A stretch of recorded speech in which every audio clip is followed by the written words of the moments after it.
Bueno, buenas tardes a todas y a todos.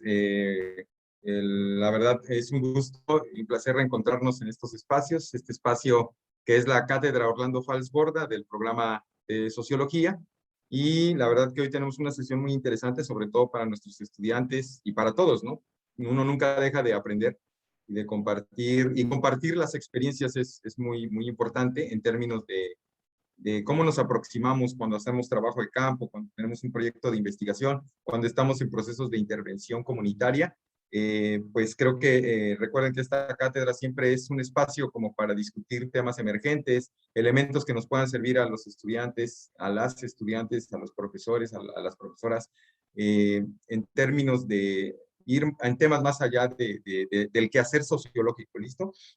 Entonces, no se ha conectado todavía el compañero Daniel, que es el segundo ponente, pero les quisiera presentar hoy al compañero Alonso Gutiérrez Navarro. Él es profesor de la Universidad Nacional Autónoma de México, la Facultad de Ciencias, pero viene representando aquí a una de las experiencias más importantes que hay en términos de pedagogías para la vida digna en los territorios rurales, y es el Centro de Estudios para el Desarrollo Rural. Es una experiencia educativa que lleva más de 30 años, que cuenta con licenciaturas o lo que acá en Colombia se denominan pregrados, y también algunos programas de posgrado, sobre todo dirigido a comunidades campesinas e indígenas. Este Centro de Estudios para el Desarrollo Rural se encuentra ubicado en la Sierra Norte de Puebla y es un referente en México y diría yo tal vez en otros países de experiencias educativas y de pedagogías para la vida digna, como lo digo. Creo que una de las intenciones del CESDER es generar espacios educativos que recuperen las experiencias y las epistemologías propias de los pueblos y sobre todo que los jóvenes, las jóvenes y los no tan jóvenes también puedan quedarse en su territorio y a partir de ahí plantear propuestas de desarrollo con un enfoque desde las propias comunidades y pues que se convierta este espacio en un espacio de educación transformadora, ¿sí? El CESDER y en esta región donde se encuentra ubicada, pues tiene una serie de amenazas muy parecidas y similares a las que vivimos acá en el Cesar, ¿no? Sobre todo en términos de explotación minera, de proyectos hidroeléctricos y sobre todo también del tema de los monocultivos, ¿no? En términos que van también en contra de las economías campesinas.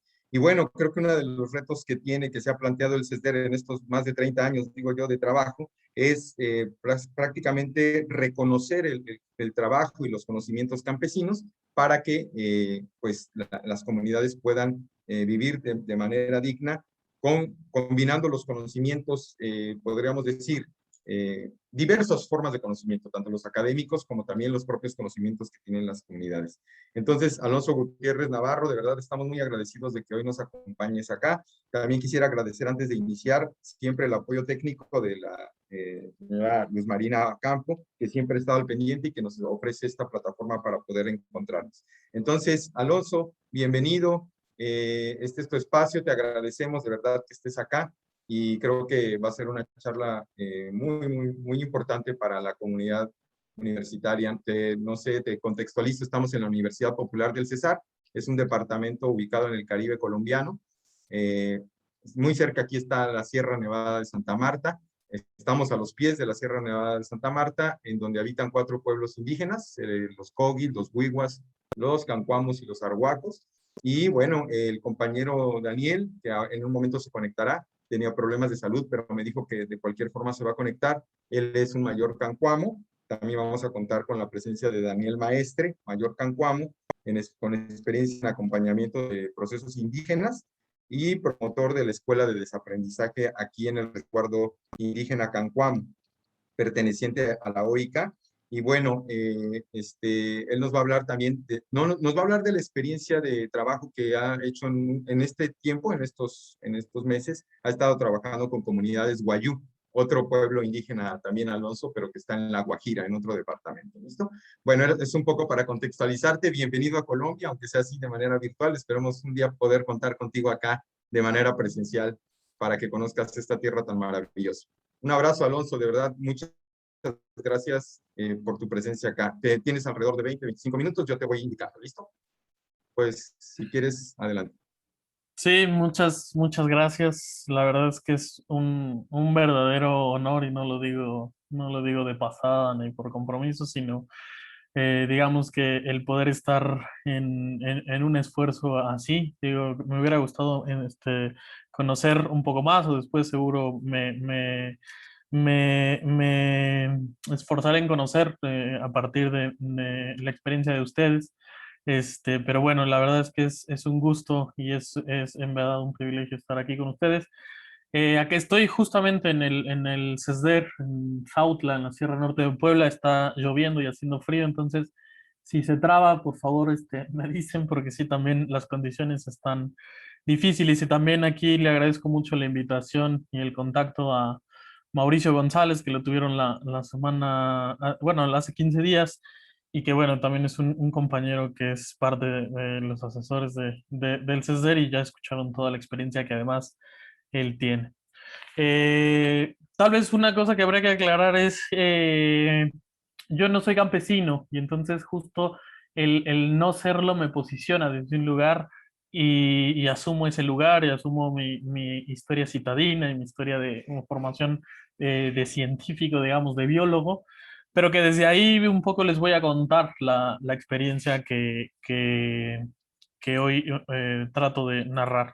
Entonces voy a presentar me preparé una presentación y ahorita me dicen si ya la ven. Yo te Eh, aviso.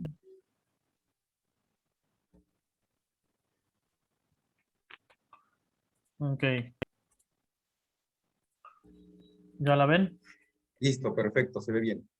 Bueno, pues bueno, esta experiencia es justo una articulación, yo diría, una articulación entre el CESDER, entre la Universidad Autónoma Metropolitana y la Universidad Nacional Autónoma de México, justo porque en el CESDER, digo, yo participo y soy parte del CESDER, pero al mismo tiempo estoy haciendo mi doctorado y al mismo tiempo soy profesor de ahí, pero hay toda una serie de grupos de investigación que se han articulado para generar esto, ¿no? Entonces yo le llamo experiencia de una estrategia de investigación, acción participativa en agroecología para la vida campesina y parte del grupo que tenemos, o lo nombramos, se llama el traspatio.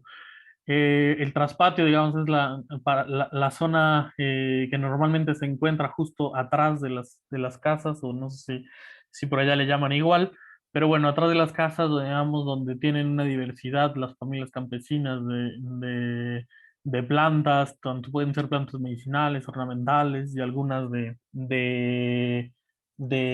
o sea, hortalizas o alguna una serie de cosas para poder alimentarse y tenerlas a la mano, digamos, es justo la que está al lado de la casa, ¿no?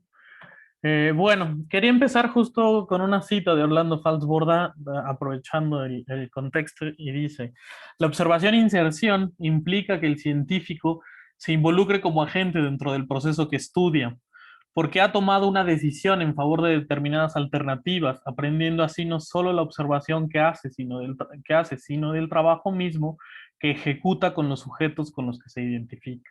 El compromiso-acción es esencialmente una actitud personal del científico ante las realidades de la crisis social, económica y política en que se encuentra, lo que implica que en su mente la convergencia de dos planos, el de la conciencia de los problemas que observa y el del conocimiento de la teoría y los conceptos aplicables a esos problemas. Y eso es una cita que a mí me identifica mucho, es una cita que para nosotros Orlando Fassboda ha sido, digamos, parte del eje de trabajo de toda esta experiencia y que, digamos, a mí me identifica mucho su posicionamiento, digamos, para pensar la realidad de Sautl. Entonces, este es México y México, digamos, en uno de sus estados es Puebla, que está, digamos, en el centro del país, y este que está en amarillo son los municipios en donde trabaja más o tiene incidencia el CESDER, que es, digamos, la zona de Sauta, el municipio de Sauta y el municipio de Ixtacamaxitlán, que es donde hoy se vive el asedio contra una minera, o el asedio por parte de una minera canadiense y, digamos, la resistencia que hay contra la misma, ¿no? Entonces, la Sierra Norte de Puebla digamos, tiene una cantidad de historia tremenda y una cantidad de historia tremenda de lucha y de resistencia. Hay batallas icónicas, digamos, en la historia de México que se han vertido en la Sierra Norte. Pero digamos que para explicar parte de nosotros donde estamos, es sobre todo una zona en la que, digamos, a 2 horas tenemos una zona completamente, cambia completamente o es drásticamente, en la que tenemos digamos, un bosque de neblina mucho más estructurado, una zona lluviosa, pero digamos, donde nosotros estamos, y eso ya es mucho más metido a la sierra, donde nosotros estamos, diríamos, es la entrada de la Sierra Norte de Puebla, que además, digamos, por sus condiciones ambientales y topográficas, cambia completamente y entonces es más una zona seca, es más una zona árida, es más una zona donde hay escasez de agua y donde las comunidades campesinas también han aprendido a vivir en este contexto. Pero quería decir, les voy a pasar solo esta hoja, esta diapositiva que viene mejor. Lo que está puesto en rojo, digamos, es Autla y son digamos, la serranía de esa parte.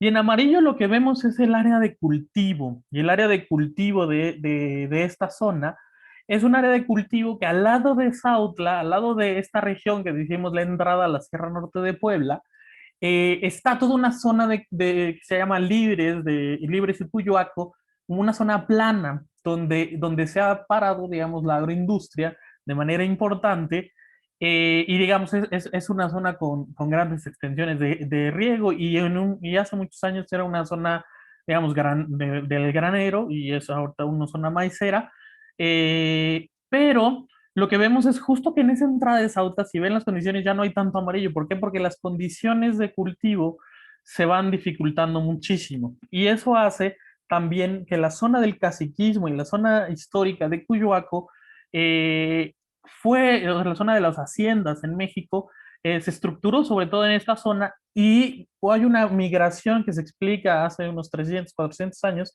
de las comunidades hacia esta zona de Sauca. Entonces, digamos que las comunidades migraron de una zona de área de cultivo a la zona, sobre todo, de Sautla y de esta entrada a la Sierra Norte.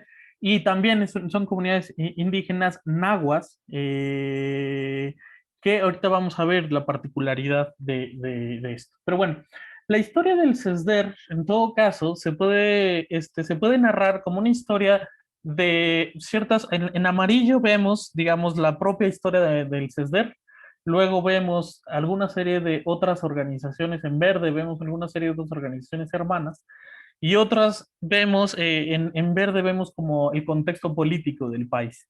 Entonces, digamos, el CESDER nace por ahí del 82, 83, como una opción de educación alternativa a a esta zona que les cuento que es alejada, digamos, del Estado, alejado de las presiones económicas, alejado de muchas cosas, y nace, digamos, esa opción formativa en la que se empieza desde el inicio, digamos, hay una apuesta por una educación alternativa, pero al ofrecer una opción alternativa como puede ser una telesecundaria, viene el siguiente grado, que es la preparatoria. No sé cuáles son las traducciones para Colombia, pero bueno, viene la preparatoria y luego viene la formación de una licenciatura y Sería ahorita ya bachillerato, es acá le llaman. bachillerato, ok. Sí, Entonces sería bachillerato y luego forman lo que es un pregrado y luego ahorita estamos ya con la formación de maestrías y doctorados, específicamente con digamos, con un modelo alternativo, con un modelo en sí fijado o centrado, digamos, en la identidad campesina, centrado en los pueblos, y que en todo caso, justo lo que empieza a abrir son betas, son alternativas que hacen que crezcan. Ahorita les voy a mostrar que el modelo no solo se queda en términos alternativos, sino empieza a construir una opción de trabajo y una opción, digamos, de desarrollo, aunque hoy esa palabra es muy problemática, pero bueno, empieza a construir una opción de alternativa de desarrollo rural que puede ofrecer, digamos, toda una serie de salidas ante el contexto que aquí se genera.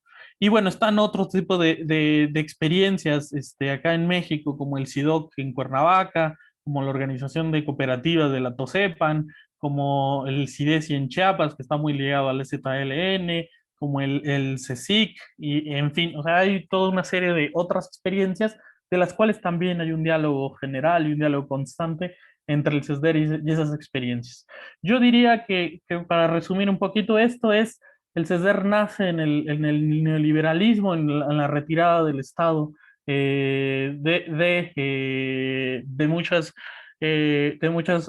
cuestiones sobre la población y nacen también en términos del crecimiento de las organizaciones de la sociedad civil, pero que hay un juego ahí político interesante, digamos, con el Estado, ¿no? Entonces, bueno, ese es el CESDER. Y ya después, el CESDER no nace, yo les quiero platicar sobre una experiencia en agroecología, pero el CESDER no nace pensando la agroecología. El CESDER nace pensando, digamos, el desarrollo rural, nace pensando la autosuficiencia alimentaria y poco a poco la experiencia va llevando a generar una propuesta y además a partir o sea, de las propias transformaciones de las comunidades nace la construcción de lo que podríamos llamar un modelo, una experiencia, digamos, consolidada en agroecología, ¿no? Entonces, más o menos. Entonces, una de las frases que últimamente a mí me gusta mucho retomar, con base en una investigación que se hizo acá por parte de los compañeros del CESDER y de un investigador, bueno, de un antropólogo canadiense, es que dicen, cuando fueron a hacer una serie justo de etnografías, dicen, aquí somos mexicaneros, aunque no hablamos el idioma. Y entonces, ser mexicanero para toda esta región justo es el tratar de identificar el origen en términos del origen náhuatl de esos pueblos, aunque, digamos, por una serie de políticas de negación, el biculturalismo que más bien sustituía por el castellano, por una serie de negaciones históricas que hacen que, digamos, que los pueblos, igual seguro pasa en Colombia, pero que los pueblos en México, pues más bien no hablen su idioma, sino, o, no, o se apenen de hablar su idioma o haya una pena constante y entonces ni siquiera a veces es permitido la transmisión entre los propios padres hablar el idioma, ¿no? Pero entonces hay un reconocimiento de que somos mexicaneros y eso hace distinto a no soy mexicano, ¿no? Es decir, hay un juego de palabras y entonces dice este texto, la cultura mexicanera náhuatl de los pueblos de Ixtacamaxitlán y de Sauta se reproduce a través de un español cargado de nahuatlismos, hablando del maíz, del maguey, de la medicina tradicional y de muchas otras prácticas que hacen, digamos, o que generan una identidad específica, ¿no? Estoy hablando solamente de esta zona.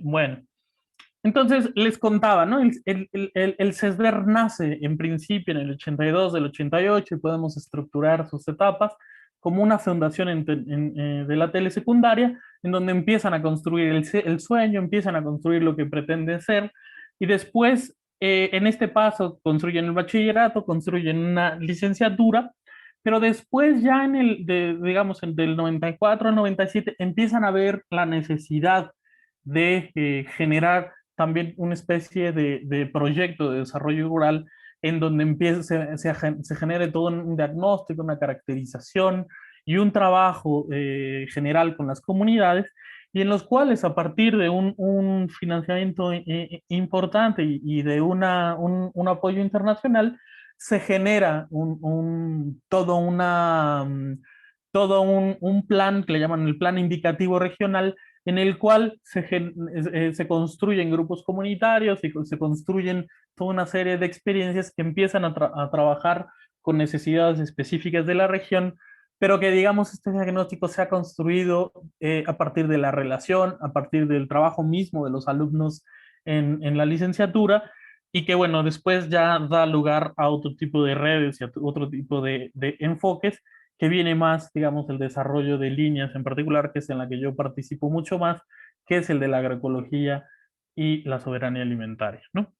Una de los ejes que se ha trabajado mucho el CESDER, y por eso lo quería poner, es la comunidad de aprendizaje como centro de, digamos, como una experiencia que la podemos trazar a lo largo de todos estos, ya son casi 40 años, tal, ¿no? Entonces, una de las cosas que vemos es, normalmente se lanzan en este sentido de la acción-reflexión, entonces normalmente se lanza a hacer acción y luego reflexión y luego acción de esa misma práctica, ¿no? Pero en general se trata de hacer que por la propia esencia del CESDER campesina, primero mucho más sea la práctica, ¿no?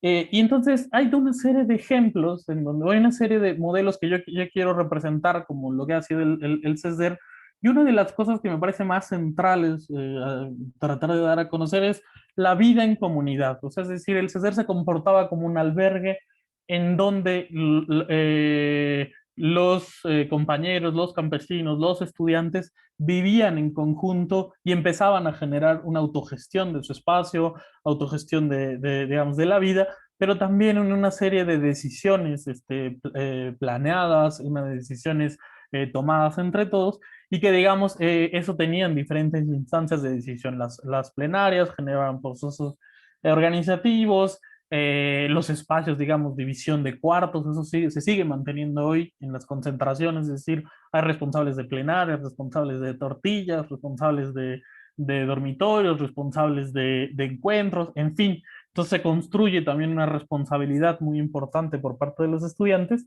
en donde normalmente se incita a que la participación sobre todo hay un concepto pedagógico que es la apropiación de la palabra, pues resulte como centro de la experiencia, ¿no? Y hay justo en la discusión de lo que decía Armando, para el CESDER, dentro de los tres ejes que se juegan, acá le decimos vida buena, y entonces se ha construido a partir del modelo, a partir de tres cosas que se hacen fundamentales: la identidad, la dignidad y la autonomía, ¿no?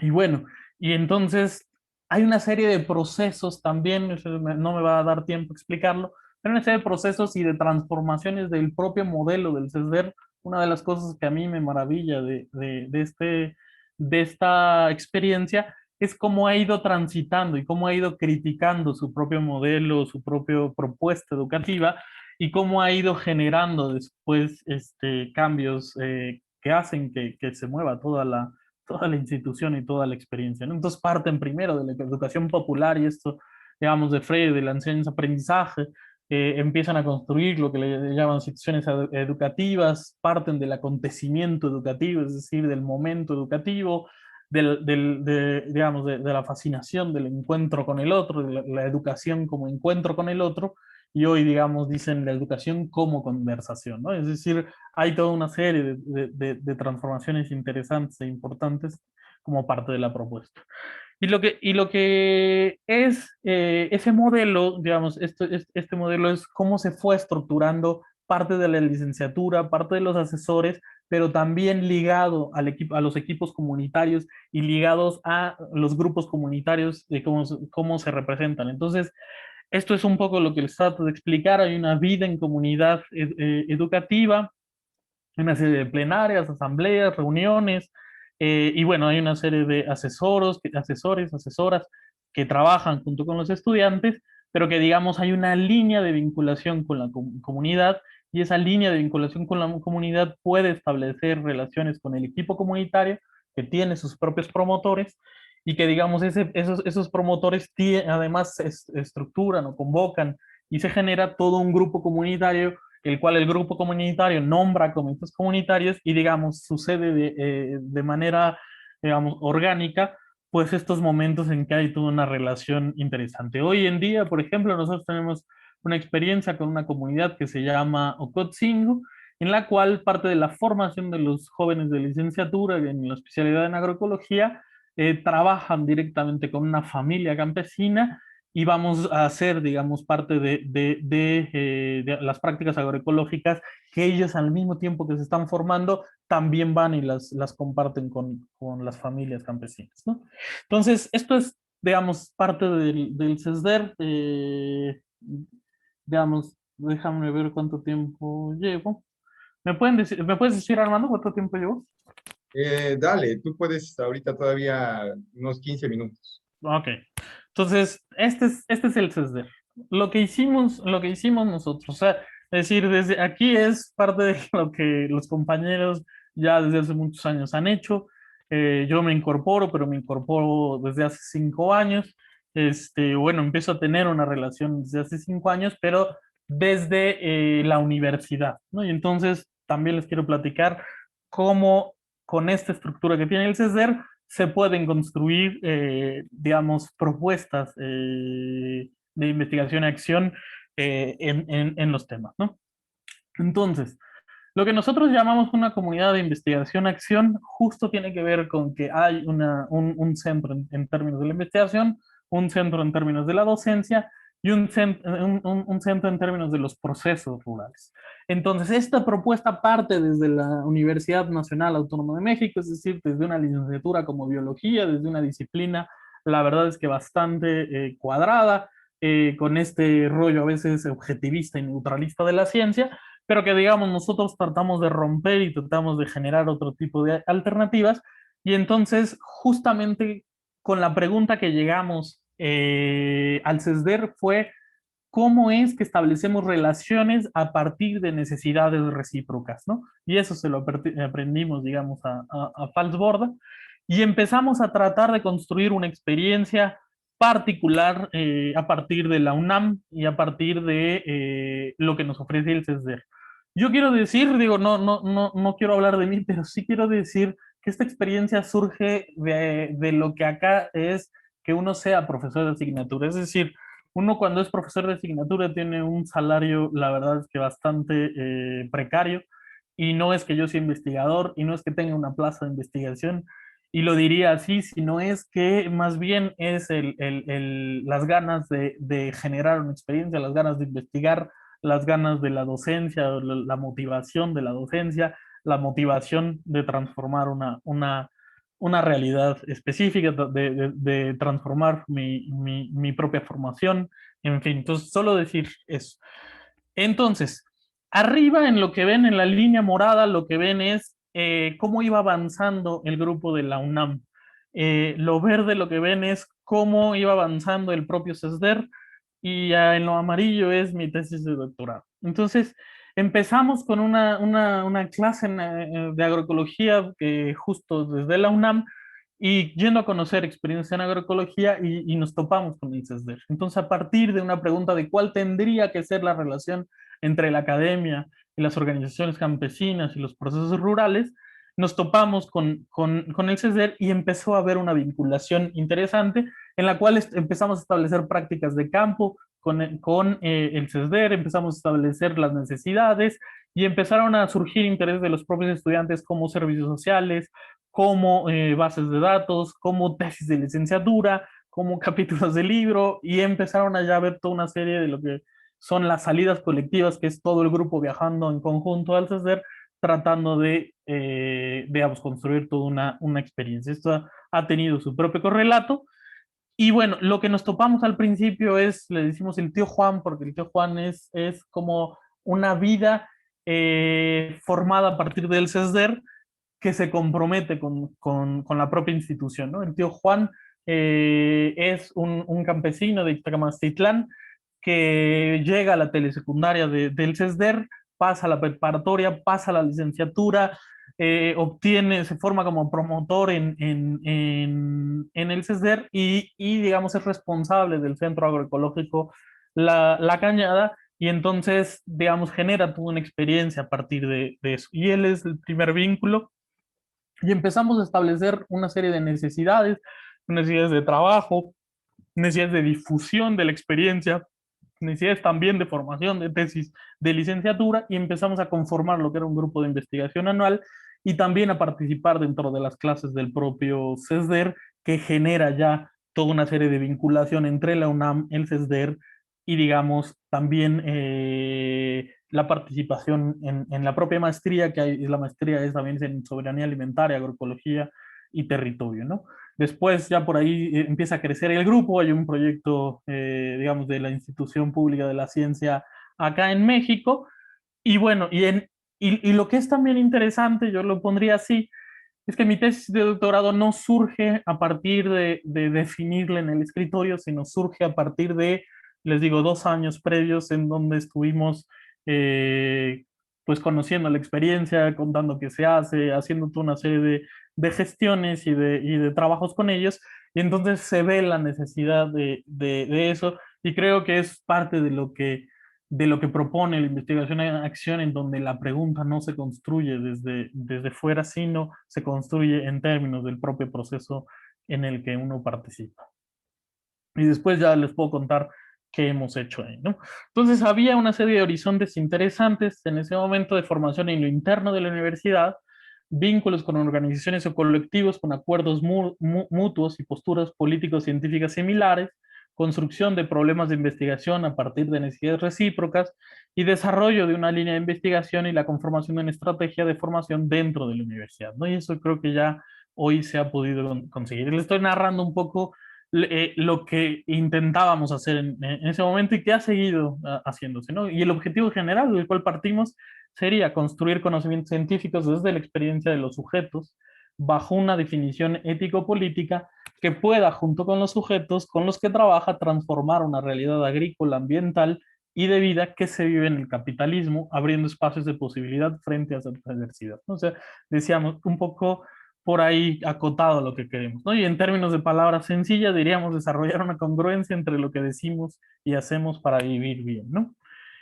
Y ya han salido un chorro de productos, es decir, manuales, capítulos de libro, guías, infografías, cápsulas, y también ya hemos, o sea, justo a partir de la apropiación y de la propia entrada que nos ha permitido el CESDER, generar experiencias de transformación de parcelas agrícolas muy ligadas. El último ejemplo es la instalación de una bomba solar que nutre, digamos, a todo el centro agroecológico La Cañada y que, digamos, por parte de su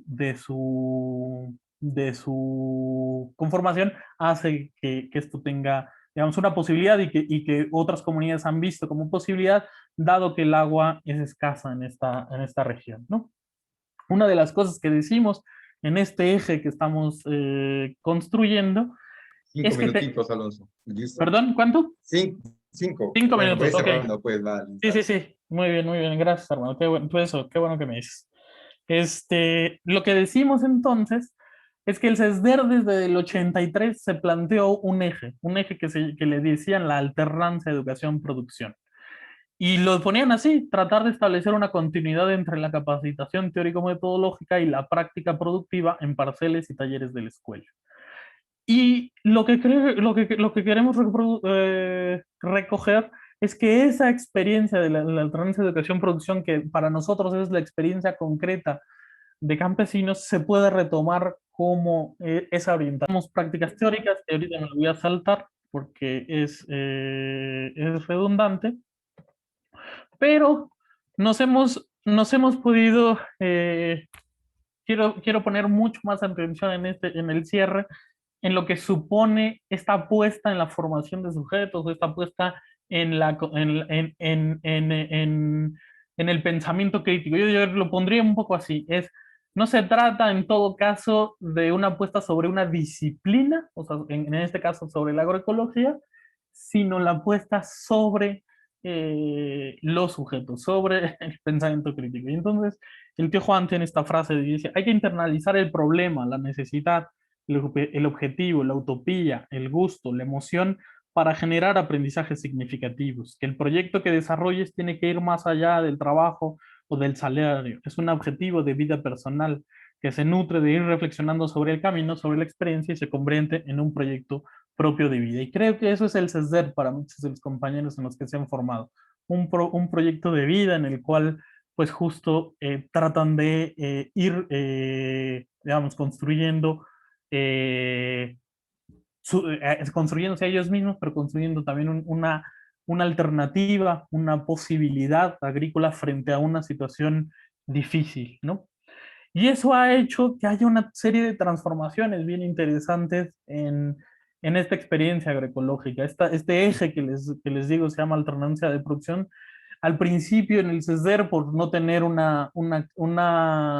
o sea, como que la agroecología en ese momento no era el centro, se estaba pensando en producción de híbridos, se estaba pensando en un lugar como agencia de desarrollo rural, pero que después poco a poco va cambiando y la propia mirada va cambiando y hace que se genere una diversificación en la producción, una formación de la licenciatura en agroecología y que el propio espacio sea un espacio de intercambio con comunidades. Pero eso no era el inicio de la propuesta, sino que ha ido diciendo, hasta el momento en que hoy le llamamos Centro de Cultivo de Saberes, en donde tenemos un eje de investigación, un eje de experimentación, un eje de intercambio con comunidades, un eje de aprendizaje en términos de la licenciatura, que digamos constituyen una síntesis. Ahora, lo que les quiero mostrar es que esto ha sido tan importante que ha constituido el cambio, digamos, el cambio, la recuperación en las familias con las cuales se ha acompañado este modelo, ¿no? Y entonces esta es una de las familias, digamos, ejemplos de parte del CESDER, de una comunidad que está en Apancingo. Este es unos esquemas de trabajo de un alumno de licenciatura, junto con el trabajo del compañero campesino, que, digamos, establece el cómo quiere su casa, ¿no? Cómo piensa el tipo de relaciones, cómo las mira, cómo hay todo un proceso de recuperación de una ladera que estaba completamente deforestada y la verdad es que bastante deteriorada, que nadie en la comunidad quería, y digamos, empiezan a trabajarla, empiezan a reforestar, empiezan a hacer cambios en términos de las prácticas agrícolas y hay todo un proceso de recuperación muy interesante en términos de acumulación de agua, en términos de conservación de suelos, en términos de especies que llegan y que ofrece, digamos, a la familia una seguridad alimentaria muy importante. Y ya como cierre, lo que les quiero contar es que hoy el CESDER enfrenta, bueno, no el CESDER, pero la zona en general enfrenta un asedio, esto que decía Armando, en uno de los municipios, el municipio de Ixtagamatictlán, pero que no es la primera vez. En el 2012, Sautla, específicamente en la comunidad de Tlamanca, enfrentó también la incidencia la imposición de una minera china en ese caso, también en búsqueda de oro. Y digamos que lo que es muy interesante de esa experiencia es que tanto muchos de los egresados como muchos de la gente de los grupos comunitarios que estaban en el CESDER participan y muchos de ellos son líderes de ese movimiento que expulsan a la minera china en 2012 por una serie de acciones, y que entonces lo que nos está dando ahí a entender es que la apuesta sobre los sujetos, la apuesta sobre esa identidad campesina, sobre esa identidad indígena, ofreciendo una posibilidad a largo plazo, logra consolidarse o logra poder posicionarse frente a amenazas al territorio en ese sentido. Y hoy está pasando un poco lo mismo en Ixtagamatictlán, y digamos hoy el caso es que está al acecho la minera, pero digamos también se ha podido parar, hoy hay un amparo de suspensión contra la minera, y también la autoridad ambiental ha negado la evaluación de impacto ambiental, en la cual también pudimos aportar alguna cuestión, y que digamos hay toda esa serie de vinculaciones que no solamente tienen que ver con nuestra propia disciplina, sino que más bien justo se generan relaciones a partir de las necesidades recíprocas y a partir de el compromiso que hay en términos de la zona, en términos con la gente, en términos de el mismo proceso educativo. Pues ahí la dejaría ya para no robar más tiempo. Muchas gracias. Muchas gracias, Alonso. De verdad, interesante el proceso. Y bueno, vamos a darle la palabra. Invito a los compañeros y compañeras que están conectadas, que si quieren hacer alguna comentario, eso lo vayan haciendo en el chat para que se puedan recuperar y al final planteársela a ambos ponentes. Ya se encuentra con nosotros Alonso y demás compañeros y compañeras, el mayor cancuamo Daniel Maestre, ¿sí? Y como les decía, él está planteando una experiencia de escuela de desaprendizaje aquí en el resguardo Cancuamo, en la Sierra Nevada.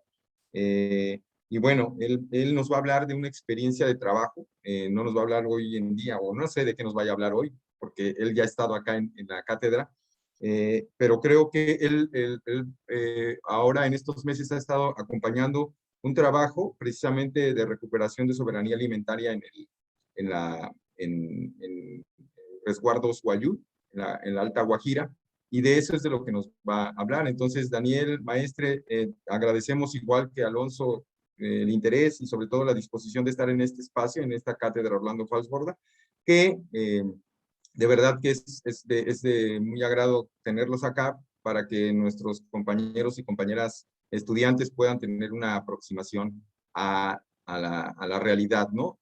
Bueno, Daniel, bienvenido y mil gracias por estar acá a pesar de tu situación de salud. Esperamos que te recuperes pronto y un abrazo. Adelante. Ups, creo que Daniel ya no está. A ver.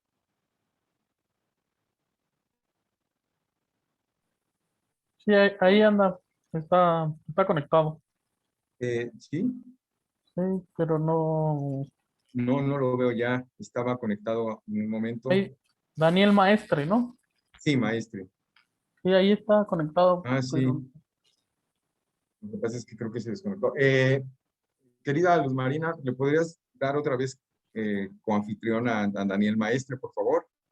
Es que aparece nuevamente como no. Listo, ahora sí, querido Daniel, ya estás, puedes abrir tu micrófono y comenzar.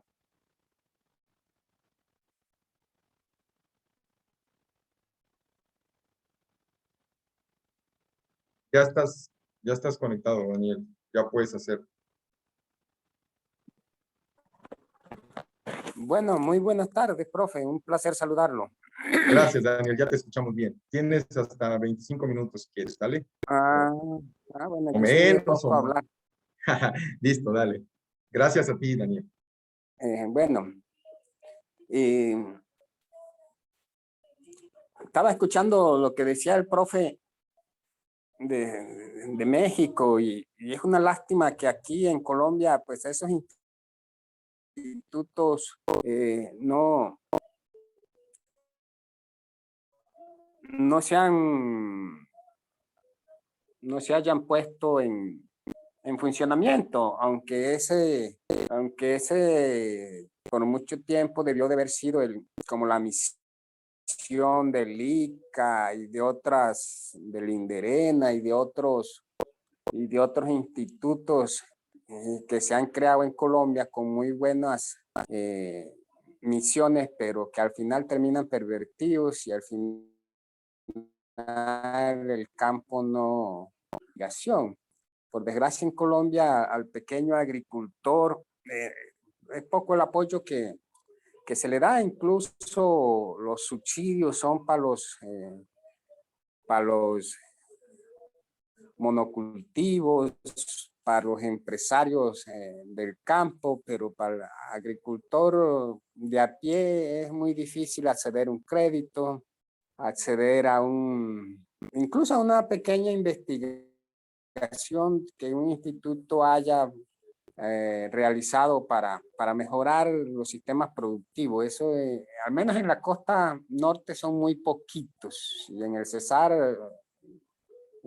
sí que no existen. Hay algunas experiencias como en San Andrés de Sotavento en la recuperación de maíces tradicionales, semillas de yuca, ñame y otras especies alimentarias, y son más como procesos autónomos que como procesos institucionales. Pero bueno, de pronto algún día empecemos a hacerlos. En los últimos 6 meses he estado trabajando, me invitaron unos amigos a trabajar a un proyecto de soberanía alimentaria en 5 rancherías del pueblo Wayuu. La verdad acepté porque era un proyecto lleno de retos,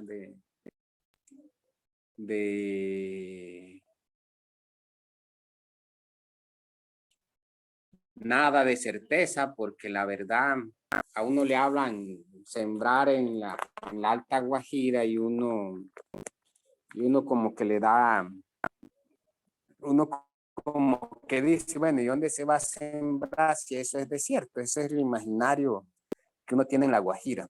Y hace 6 meses llegamos con todas esas expectativas a la Alta Guajira, a mirar qué había, a mirar si había semillas, y encontramos que los indígenas guayú de esa zona, de la zona de Caleró, eso queda por allá por cerca de Vallaportete, la zona de la ranchería de Jaiparén, de Jasó. Esas 3 rancherías conservaban una gran cantidad de semillas tradicionales.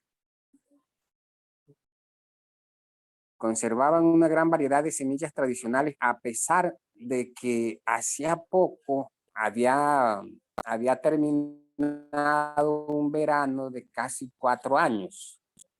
4 años en lo que en esa zona no llovió. Y entonces uno llega con la expectativa de que, bueno, el proyecto es arriesgado, pero hay una gente que todavía guarda semilla, y si guarda semilla, pues guarda la esperanza de sembrarla. Y si guarda la esperanza de sembrarla es porque todavía piensa que es posible seguir alimentándose de la tierra. Pero pasan cosas interesantes dentro de estas comunidades. Uno encontró que hay como alimentos que se han adaptado a ese clima. Por ejemplo, hay un frijol que le dicen frijol guajiro, frijol guayú, no me acuerdo el nombre tradicional. Ese frijol es uno de los que más aguanta ese clima, y es un frijol que se da en 2 meses. Ese frijol es muy, y además es de cosecha bien generosa. También encontramos que hay otro maíz, se llama el maíz cuarentano, es una especie, nosotros le llamamos cariaco por acá abajo. Ese es un maíz que crece como 1,20 m de tamaño, y también da en 40 días.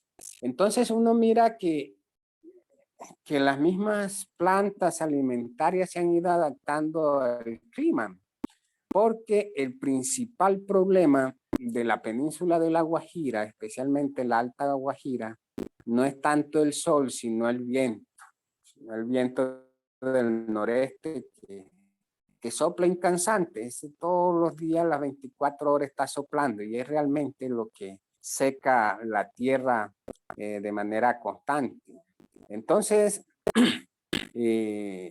estos eran los retos que nosotros empezábamos a mirar cómo empezar a... Primero porque los ciclos de agua pues se han interrumpido. Ya no tienen la misma regularidad de hace 100 años, podríamos decir. En este momento debería de estar cayendo agua en la Alta Guajira. Ha llovido muy poco, entonces allá si llueve hoy y deja de llover una semana, el agua se escurre muy rápido debido al viento, entonces los cultivos se secan. Pero hay ciertas, hemos observado que los guayú también miran los suelos y van haciendo estudios científicos desde la misma observación, y van mirando algo que nos pareció interesante, que ellos van escogiendo los terrenos donde se inundan. Y esos terrenos que se inundan, pues ahí el agua no escurre muy rápido y pueden aguantar más la evaporización, y eso ayuda a mantener un poco más de tiempo vivo las. también nos pareció interesante de que ellos se toman el trabajo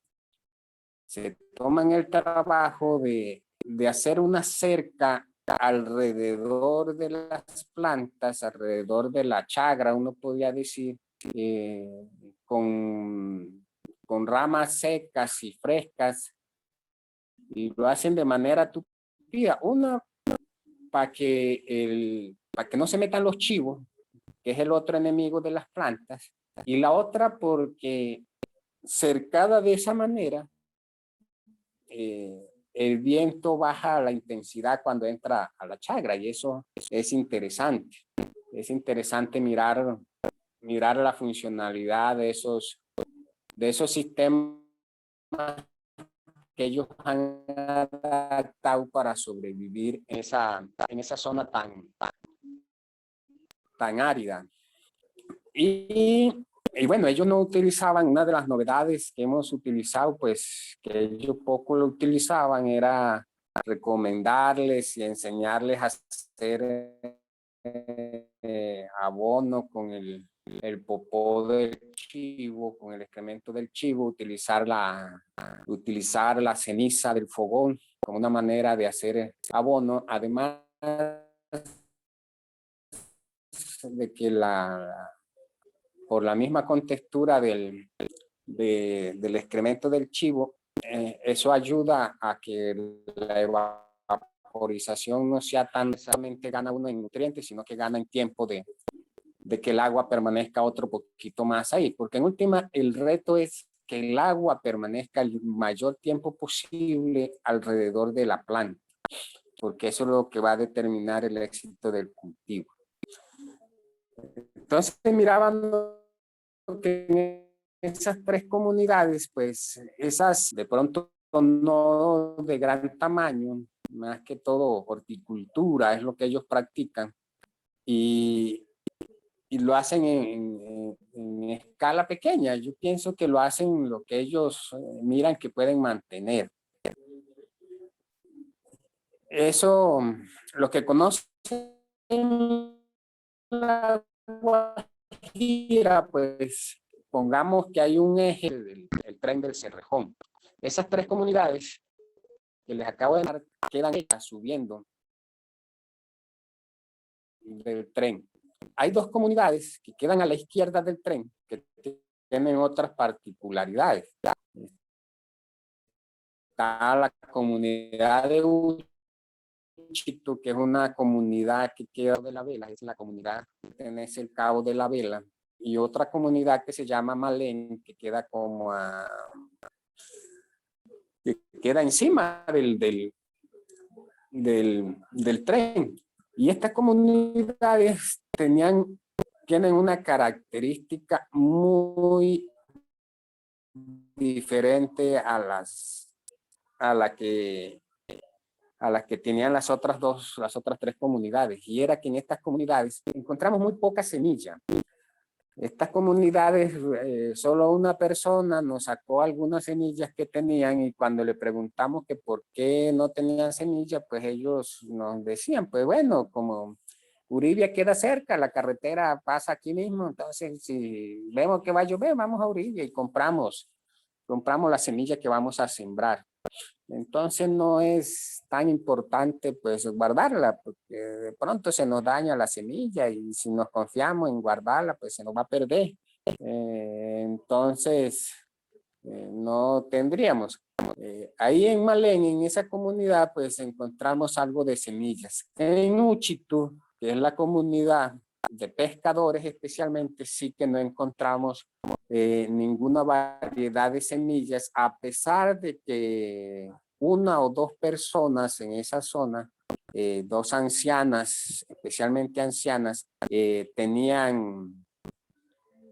tuvieron huertas ahí que todavía están cercadas, todavía producen algo, pero en la actualidad es muy poca gente, mejor dicho, casi nulo la vocación agrícola de la comunidad de Uchito. Yo pienso que ellos se acostumbraron a la pesca, de una u otra manera la pesca le da comida rápida, le soluciona problemas económicos rápido y no tienen que esperar al mínimo 2 meses para solucionar un problema alimentario. Eso lo soluciona la pesca de un día para otro. Pero igual, es un ejercicio interesante porque en la zona de Úchito yo pienso que hay cierto, ¿cómo se diría? Que hay cierto fenómeno meteorológico que puede permitir que si se cuida bien el cultivo puede generar una buena cosecha. ¿Por qué? Porque como está cerca del mar, hay un fenómeno meteorológico de que todas las mañanas amanece toda esa tierra bañada de un rocío de agua dulce. Entonces, yo soy de los que piensa que en esa zona se puede cultivar, pero se necesita lo que nosotros decíamos, se necesita que el paisano tenga esperanza y tenga deseo de sembrarlo, porque que uno tenga que estar detrás de ello, de que sí se puede sembrar, es un poco complicado, y más cuando los proyectos vienen con un tiempo definido y por lo general muy corto, que no permiten cambiar, cambiar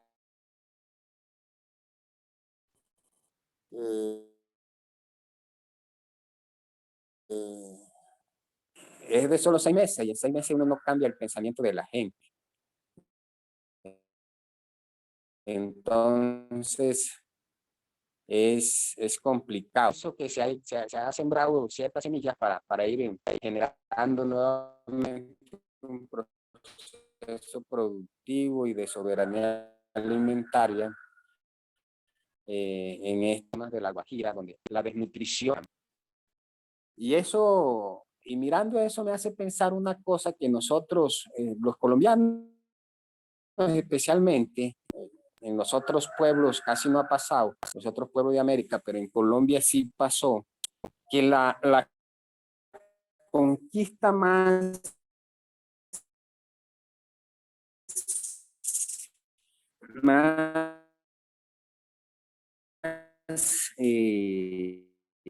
perversa que se sufrieron los indígenas de esta zona fue a través de la comida. Todo el menú completo de alimentaria. Tanto así que el maíz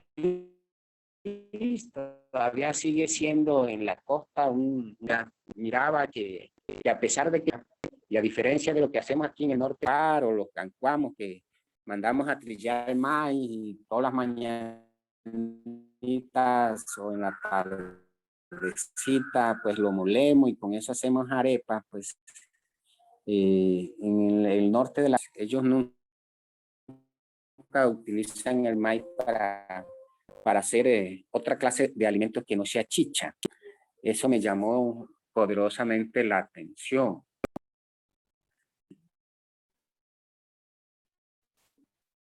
Entonces, uno mira que también hay otras cosas que han variado mucho en el tema de la dieta alimentaria. Hay muchos alimentos, los recogía del medio, y que la gente lo tiene en la sabe que eso se utilizaba para consumir, para alimentarse, pero ya no lo hacen. Si uno va y le pregunta a la gente de la alta, ellos le dicen, no, nosotros aquí Daniel, los abuelos hay cocinaban ya plátano, hay un cocinaban delay, hay por un ejemplo, problema de conexión, Daniel. Yo sé que estás en comunidad, en territorio, pero como que se estaba escuchando bien, pero ahora no sé si te moviste de algún lugar o se movió la señal más bien. No, Ha habido un retraso, hay un poco de retraso con y se recorta. ¿Listo? Pero continúa. listo.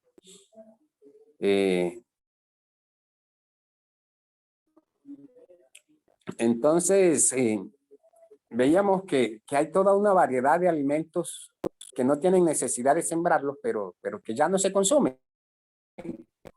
A pesar de que la gente sabe que son para consumirlo, lo consumen de pronto cuando llega el turista o cuando llega gente que no es guayú y pregunta por ellos, entonces ahí le dicen a uno, ese se consumía antes.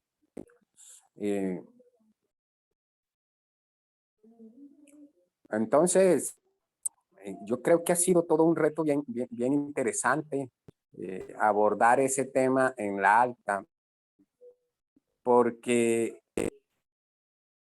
en esa zona que yo le digo, de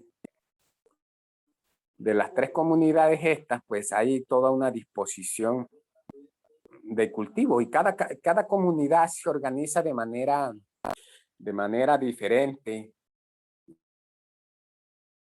Y uno como agente errores y comete los mismos errores por andar queriendo imponer cosas. Un error que cometimos cuando nosotros llegamos, dijimos, bueno, la idea con este proyecto es cercar 1 hectárea de tierra. Ahí vamos a implementar una yuja, se llaman así los lugares donde se siembran. Va a ser una yuja comunitaria y las personas y en todas las comunidades dijeron, bueno, entonces, como vamos a hacer 15 personas, la partimos en 15 pedazos y cada quien siembra su pedacito. Como buenos gente externa pedimos que no, que era de manera colectiva. Entonces, que así no iba a funcionar la yuja. Intentamos que funcionara como no prestaron atención a nosotros, dio su forma comunitaria de trabajar también.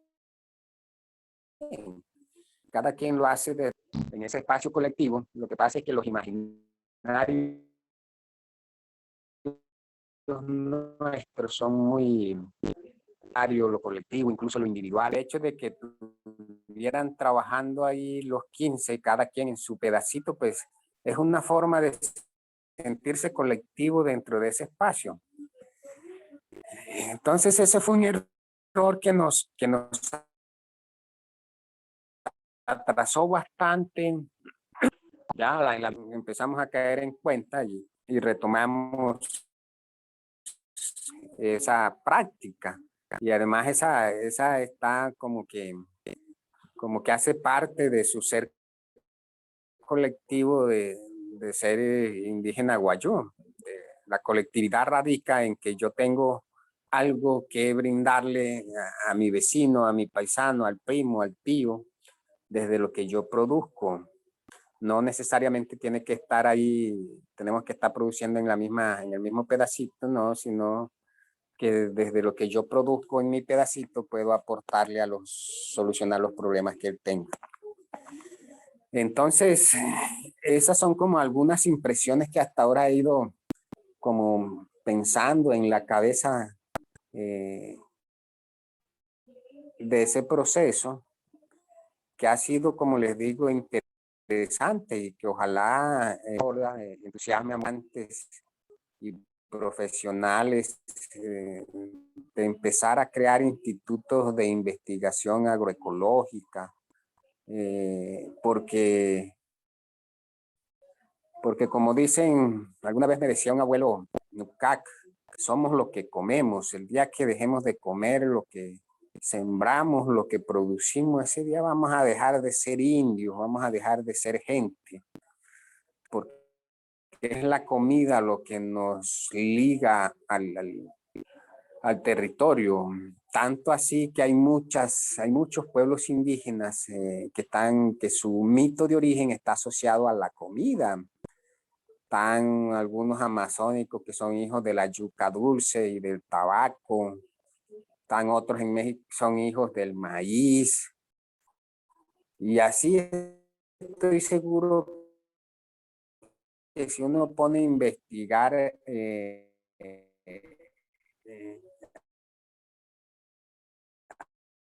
aquí en Colombia, la mayoría de los pueblos indígenas están asociados al maíz, porque el maíz sigue siendo América Latina. Todavía seguimos consumiendo maíz a pesar de que es de pobres. Entonces eso le comparto, profe. Listo, gracias, Daniel. Creo que ambas intervenciones nos permiten reflexionar. Veo que la gente como que no está participando en el chat, pero yo tengo algunas preguntas a partir de las dos, bueno, algunas reflexiones que voy retomando de ambas ponencias, ¿sí?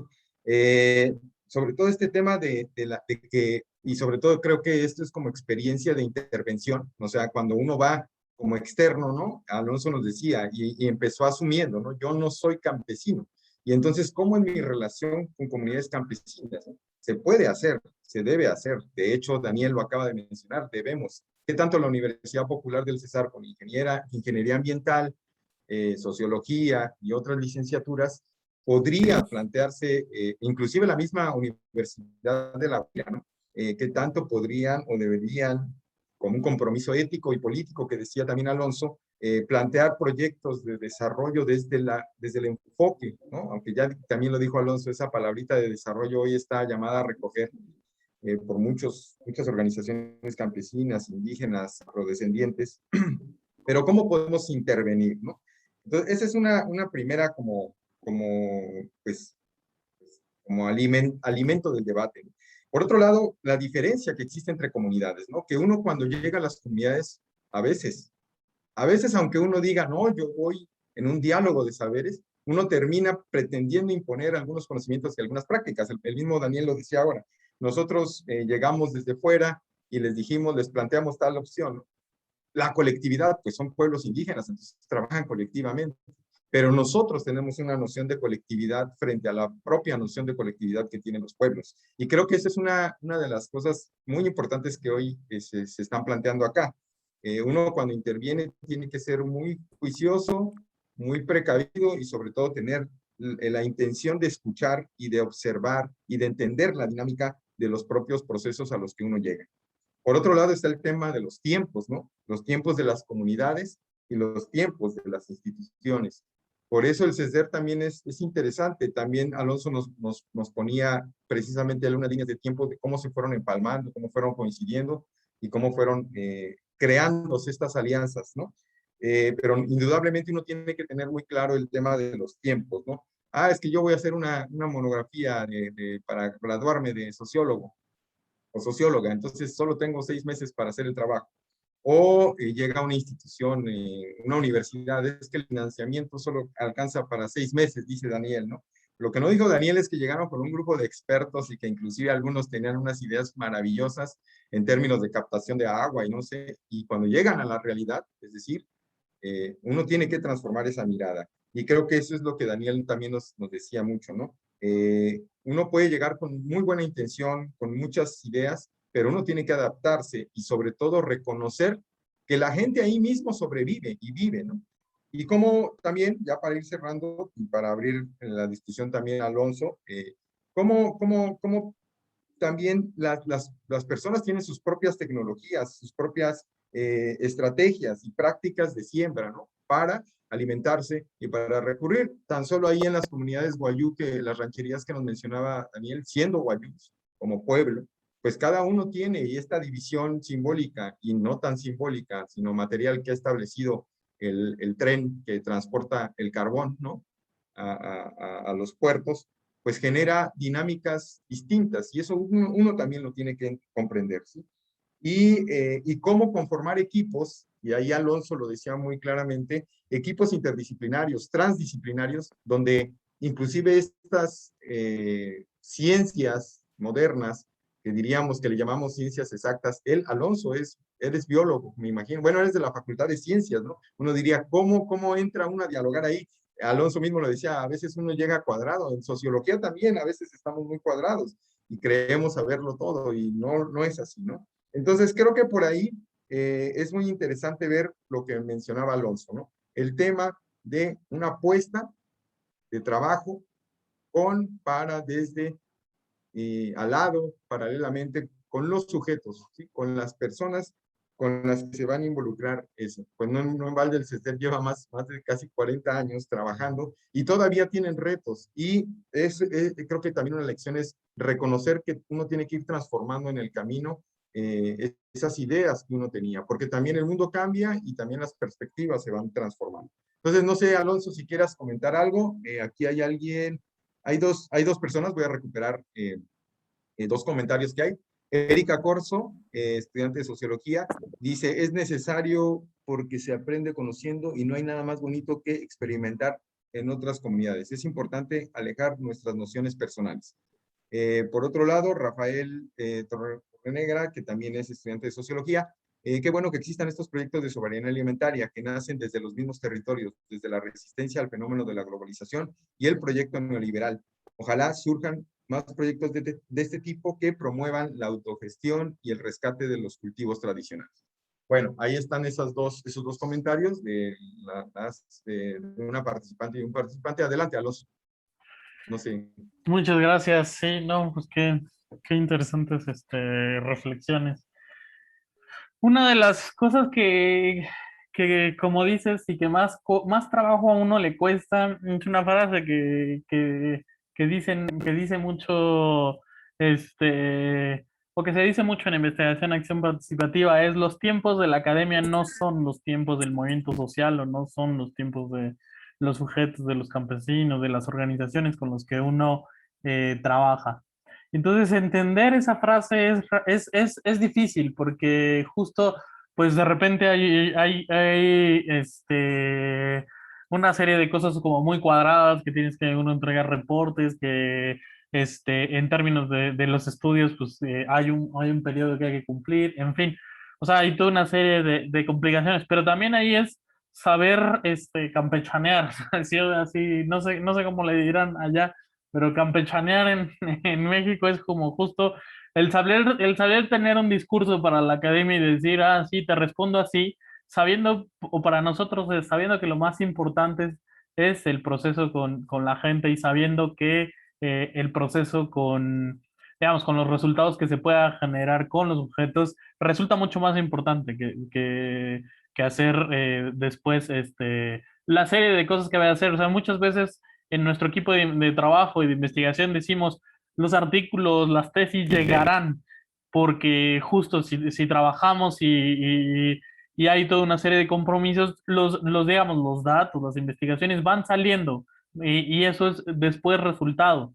La cuestión es justo generar compromisos. Yo creo que ahí es donde si uno va poco a poco teniendo también la flexibilidad de qué tipos de compromisos. O sea, nosotros empezamos haciendo cápsulas, nosotros empezamos haciendo trabajos muy, muy específicos. Nosotros acá le llamamos, no sé cómo le llaman allá, pero recogemos esto de decir, hay que cargar mierda o cargar caca.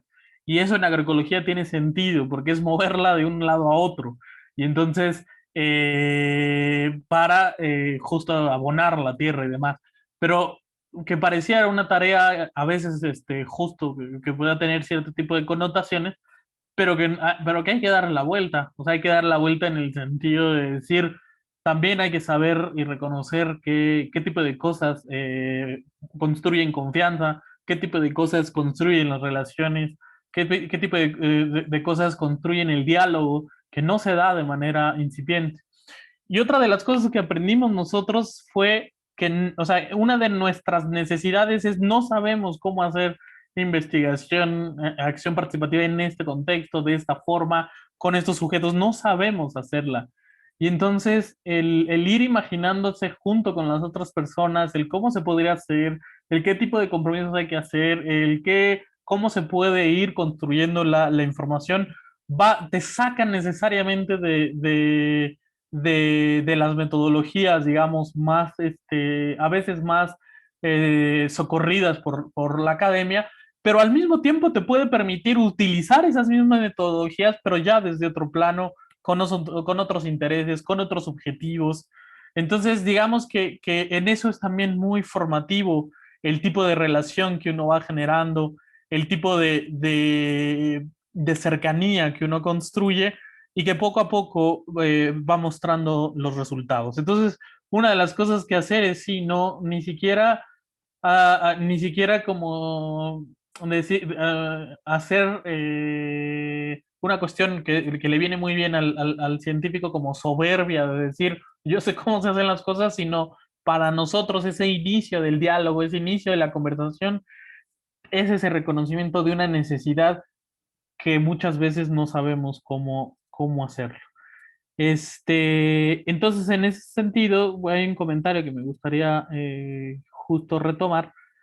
Eh, Nos ha tocado, no sé, es que, no, o sea, no negarnos como sujetos, porque, no sé, nosotros en serio retomamos mucho a Falsborda, me gustaría estarlo trayendo a colación, pero en ese texto de cómo investigar la realidad para transformarla, lo que dice es, uno de los grandes errores que tuvimos fue negarnos como sujetos, negar nuestra historia, negar de dónde veníamos.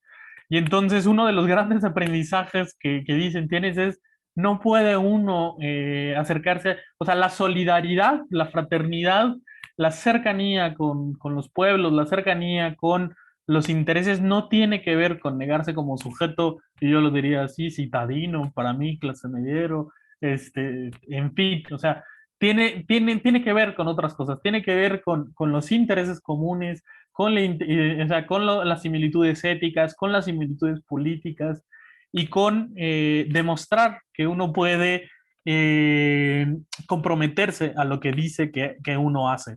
Y creo que ahí está o sea, yo diría, ahí están los puntos detonadores en donde poco a poco se va construyendo una relación con los sujetos, con los campesinos, con la gente que tiene mucho tiempo ya en el territorio trabajando y que, digamos, está construyendo también una alternativa. Pues eso diría ahí como... Interesante, Alonso, reconocer esto, sí, porque tampoco se trata de negarse uno, ¿no? Y como eso me parece impactante lo que tú acabas de recuperar de Orlando Falsborda, que por cierto es de acá, ¿no? De esta región donde estamos.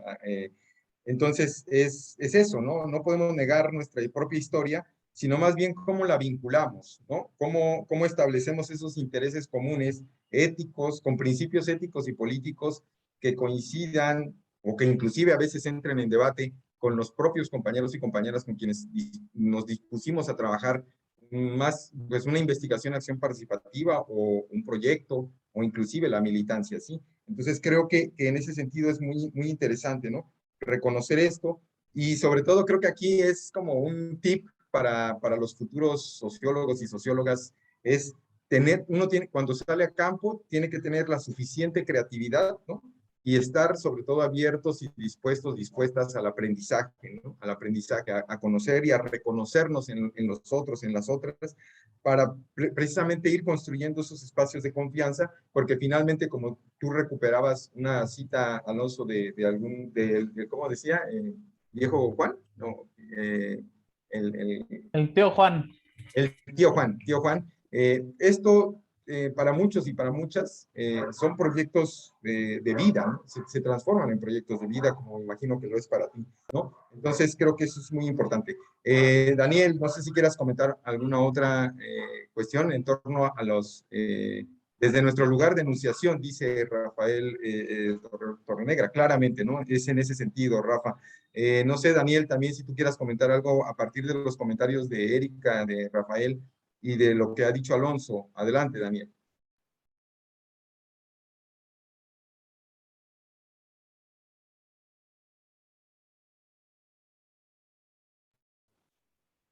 Recordamos que Daniel también se encuentra en territorio, entonces, no sé, Daniel.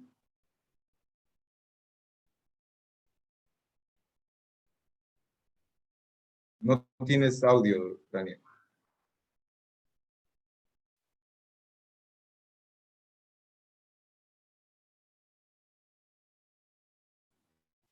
Bueno, en lo que recuperamos a Daniel, que está en la Sierra Nevada, igual que Alonso está allá en la Sierra Norte de Puebla, pues creo que en ese sentido es muy importante plantear y sobre todo recomendarle a estudiantes que pretendan o que quieran reflexionar a partir de la realidad, a partir de estos enfoques epistemológicos, pues tienen que tener en cuenta ello, ¿no? Daniel, ¿estás ahí? ¿No? Daniel me platicaba un poco, porque yo he estado platicando con él sobre esta experiencia que, como lo decía él, ¿no? Había algunos proyectos, esto fue un proyecto externo, ¿no? Financiado, con financiamiento externo, y había un compañero, no recuerdo de qué profesión era, que tenía inclusive un proyecto súper ambicioso en términos, es que te comento, Alonso, La Guajira es un territorio que es, y sobre todo se divide en Alta Guajira, Media Guajira y Baja Guajira. La Baja Guajira es lo que está más cerca aquí a Valledupar, pero la Alta Guajira ya es prácticamente, ¿cómo decírtelo? Pues como más o menos lo que pasa allá en la península en la península de Baja California, que es mar con prácticamente algunas condiciones ya desérticas. Entonces, pero la gente sobrevive ahí y lo que dice Daniel es sorprendente que la gente tenga semillas y cómo la vida se adapta, las semillas junto con las personas, se adaptan a esos climas, a esas condiciones y aún así logran tener cultivos y tener algunos frutos del trabajo con la tierra.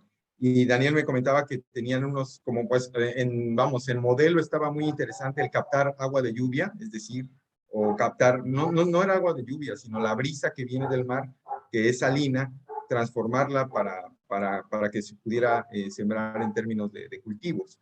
Pero en realidad no se pudo establecer allá, sobre todo por la brisa, que él dice, es una zona que de hecho han querido plantear, o no sé si ya estén algunos proyectos eólicos, porque de verdad que hay una brisa, vientos muy fuertes en esta región.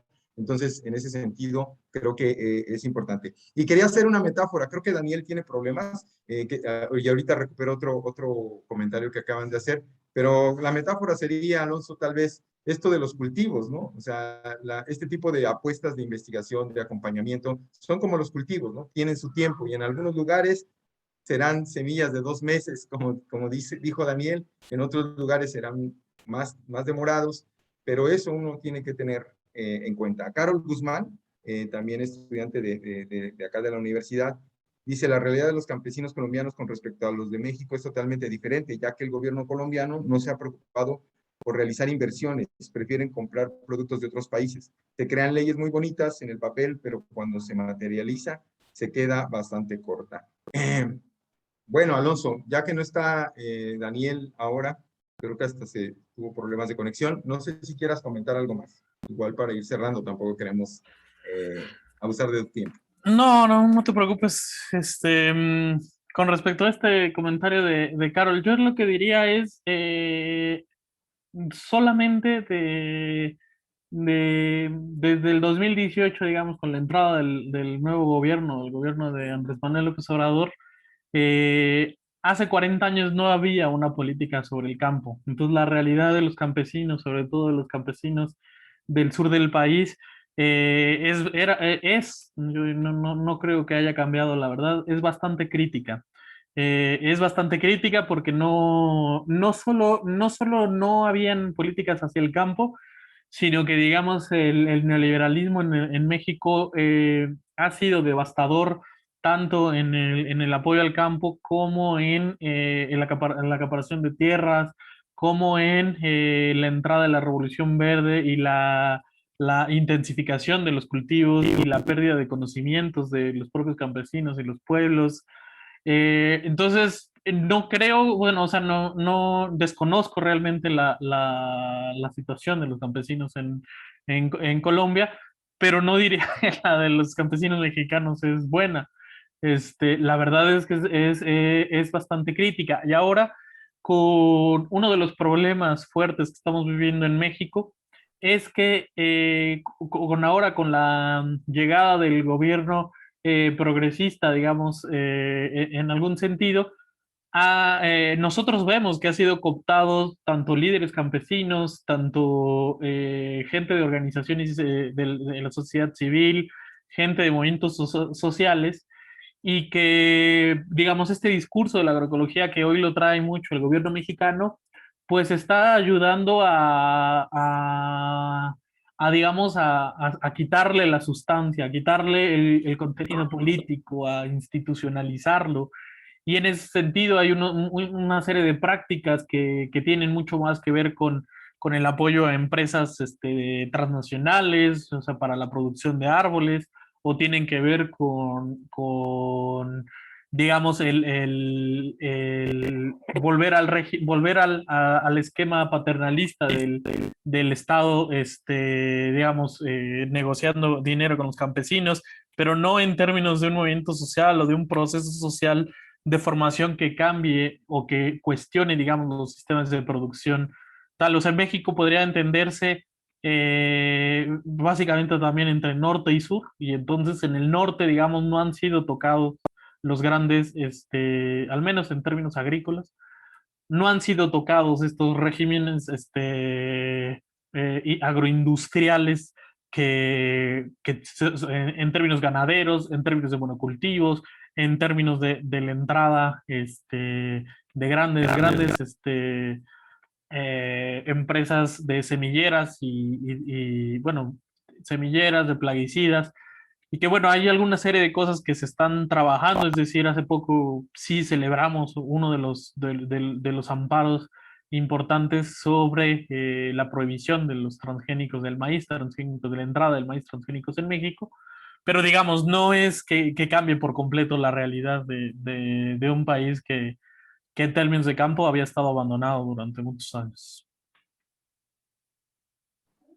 Y Alonso, y bueno, un poco para contextualizarte, entiendo un poco la pregunta de Carol, porque lo que pasa es que, bueno, yo llevo ya 7 años viviendo acá, es paradójico, porque como dices, ¿no? O sea, la situación, recuerdo la situación campesina, yo estuve trabajando mucho tiempo en la Mixteca, en la Triqui, pues las condiciones no difieren tanto de las condiciones de acá, pero hay algo que sí, por lo menos es fundamental, el tema de la reforma agraria que tuvimos en México, ¿no? Y que de alguna forma, inclusive institucionalmente, hay toda una protección. Así sea, como lo dice Carol, en el papel, ¿no? Pero por lo menos una Secretaría de Reforma Agraria, ¿no? O sea, acá son ministerios, un ministerio de reforma agraria acá no existe, y las instituciones que se han establecido, pues más bien han recrudecido, más bien han sido. Primero, acá en la historia colombiana no ha habido una reforma agraria como tal. De hecho, los acuerdos de paz tenían ni siquiera una reforma agraria, porque se le llama, ¿cómo le llamaban? Reforma rural integral, ¿no? No era una reforma agraria, no fue algo de que se van a socializar los latifundios, no, para nada. Eso es una. Y lo segundo es el efecto del Tratado de Libre Comercio, ¿no? Yo siempre, desde que llegué acá, siempre utilizo esta metáfora.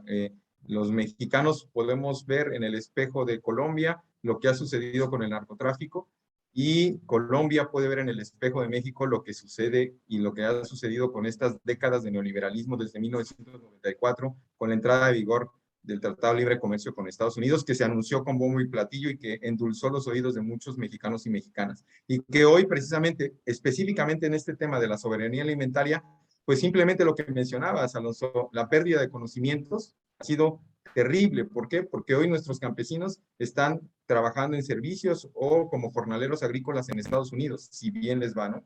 Entonces, eso ha implicado en términos generacionales una ruptura con esa serie de epistemologías propias de los pueblos, que en el caso de la Sierra Norte de Puebla también ha tenido unos efectos importantes. Creo que Daniel ya tiene audio. Mi querido Daniel, si quieres comentar algo de lo que se ha estado mencionando, adelante. Bueno, muchas gracias, profe. ¿Me escuchan? Sí. Sí, fuerte y claro. Bueno.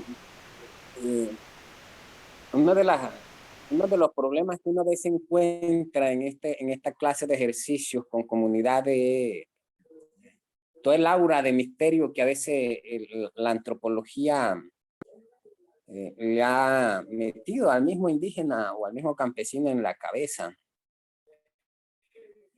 Entonces, cuando íbamos para allá, le propusimos a la administradora del proyecto que nos buscara a alguien que nos hablara sobre las costumbres guayú, para saber a qué nos íbamos a a enfrentar. Y ella nos decía que, bueno, que el guayú era era lenta a la hora de dejar de ingresar algunas costumbres nuevas, que entonces iba a ser un problema, que el guayú no manipulaba el popó del chivo, que con eso no nos metiéramos. Y lo mismo decía el compañero que el coordinador, él renunció a los 3 meses. Él decía lo mismo, que eso había que cuidarlo, y yo en última le dije, pero mire, tú no estás viendo que en La Guajira no había chivo, y así como se comen el chivo, pues también empecemos a crear la costumbre de que utilicen el popó del chivo para comer mejor. O sea, yo no le veo problema a eso, empecemos por uno. No es que vamos a obligarlos a todo el mundo, no, uno solo que empiece, eso va generando una cadena de cosas, y así hicimos. Entonces cuando ellos empezaron a construir sus propias cosas, a mirar que eso funcionaba, pues el coordinador se quedaba asombrado, y como yo a veces no estaba allá, me decía, uff, esta gente sabe mucho. Y yo le decía, pues yo no te dije que eso fuera que cree que los indios son brutos o no saben nada, ¿no? Y se acostumbraron a sobrevivir en el desierto. Uno lo único que puede hacer es brindarle ciertas herramientas para que mejoren la producción que tienen. Entonces, eso es bien importante, estar abierto pues a esos cambios, analizarlos, porque es necesario hacerlo. Y además, pienso que hay toda una galería alimentaria que es necesario recuperar, fortalecer. Yo soy de los que piensa, por ejemplo, que si el padre lo manejaran los padres de familia, estoy seguro que esa vaina hubiera comida para todo el mundo. Porque son los padres los que saben administrar los alimentos, especialmente las madres. Entonces, yo creo que bueno, para terminar es entusiasmar a los muchachos a que nos pensemos este país de una mejor manera, de que nos lo pensemos desde el alimento, porque el alimento es lo que nos va a permitir seguir siendo colombianos, nos va a seguir teniendo, fortaleciendo los arraigos.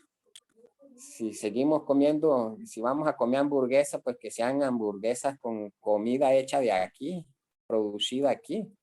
Porque ahorita el problema es que nos comemos las hamburguesas con los panes que traen de Filipinas, de Indonesia, la carne que traen de Gringolandia. No, yo pienso que el problema está en comernos, no importa la presentación de la comida, siempre y cuando sea fabricada con elementos colombianos o con elementos producidos por los campesinos, por los indígenas. Y esa es una deuda que todavía tenemos, no solamente el gobierno, nosotras a veces le echamos culpa al gobierno, pero nosotros mismos seguimos debilitando los procesos autonómicos de la gente. Todavía yo siempre he pensado que la autonomía se fortalece en la medida en que no le pidamos rebaja al campesino, no le pidamos rebaja al artesano. Yo pienso que así se fortalece el tema de la soberanía.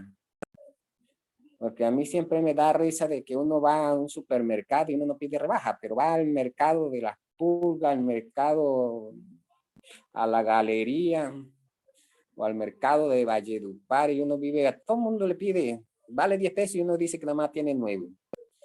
A todo eso le pide rebaja. Entonces, pues, yo pienso que hay todo un proceso interesante por estudiar. Yo creo que la cátedra Orlando Fass Borda es un espacio interesante para empezar a crear todos esos incógnitas e impulsar esos procesos que nos hacen falta mucho en Colombia para fortalecer el tema agroalimentario. Y por acá, a la orden, profe, cuando quieran venir, pues es el espacio de la escuela para desaprender, que está abierto, que trasnochemos un rato. Cuando usted quiera, igual el profe que está en México, si alguna vez viene por Colombia, ojalá eche su pasadita por aquí.